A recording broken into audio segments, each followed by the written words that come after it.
दोस्तों आप सभी का स्वागत है मेरी एक नई वीडियो में। तो दोस्तों आज हमारे पास ये बुलेट बाइक आई है और इस बाइक के अंदर हम आगे की तरफ नंबर प्लेट फोल्डिंग वाली 6 लेंस की लाइट लगाएंगे। तो ये लाइट है वो बहुत ज़्यादा शानदार और ट्रेंडिंग में जाने वाली लाइट है।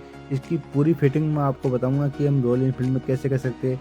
पहले मैं इसकी आपको रोशनी चेक करा देता हूँ। इसकी नाइट में रोशनी बहुत ज़्यादा तेज़ है और फ्लैशिंग भी करती है।